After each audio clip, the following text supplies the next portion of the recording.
sudah bersama Ustadz Koh Denny Slim. Ini pendakwah yang dulunya bandar judi, punya kasino, pernah jadi rentenir juga gitu ya. Kalau aku baca perjalanan, itu ulang-ulang, pakai dulu kacamatanya, close up, coba. Ustadz Koh Denny Slim, silakan dibuka pelan-pelan. Lagunya mana lagunya? Aduh, gitu. Kenapa pakai kacamata sih? Disuruh si mami bakti kepada orang tua. Oh gitu, biar misterius gitu ya? Iya. Tapi kalau aku baca perjalanan hidupnya tuh kan menarik sekali. Orang tua dulu juga pernah punya kasino. Tergelincir ya. Dan kemudian pada saat nutup, berubah bisnisnya, bangkrut, banyak hutang. Kamu bahkan dulu sempat juga diminta bantuin bayar utang. Iya. Kayak apa sih kalau bisa digambarkan gitu ya?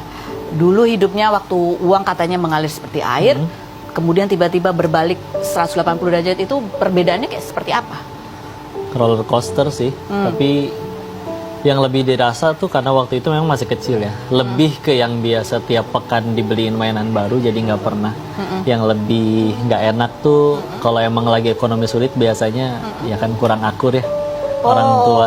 Jadi berantem terus. Iya, dan itunya yang lebih paling dirasa. Tapi alhamdulillah atas izin Allah, ya sekarang udah akur-akur baik-baik aja. Alhamdulillah. Jadi buat seorang anak pada saat itu umurnya masih belasan tahun ya, itu yang dilihat yang amat sangat tidak nyaman. Iya, dibilang masalah uang mah, dibilang makan 10.000 juga masih bisa kenyang.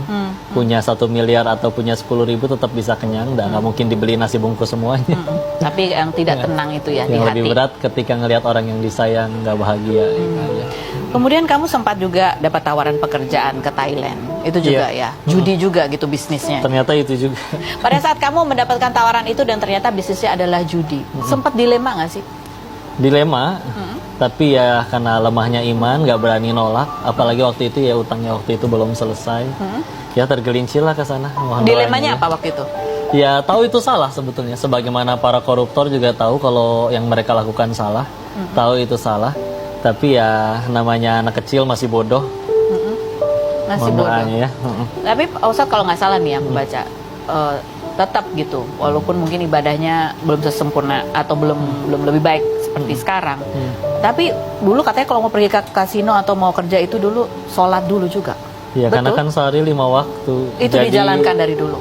Iya, itunya sih insya Allah nggak bolong. Walaupun tahu bahwa yang dijalanin adalah bisnis judi, rentenir.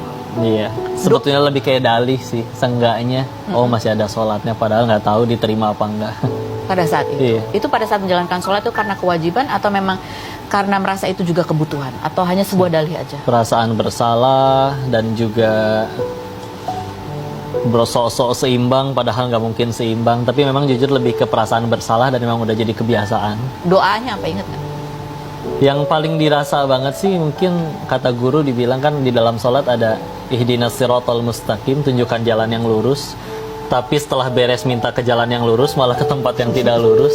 Tapi mungkin bisa berhentinya gara-gara ayat itu. Jadi akhirnya 2017 pulang.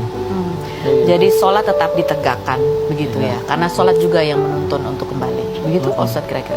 Ya harapannya seperti itu, tapi ya nggak tahu Allah terima apa nggak. Allah mohon doanya ya.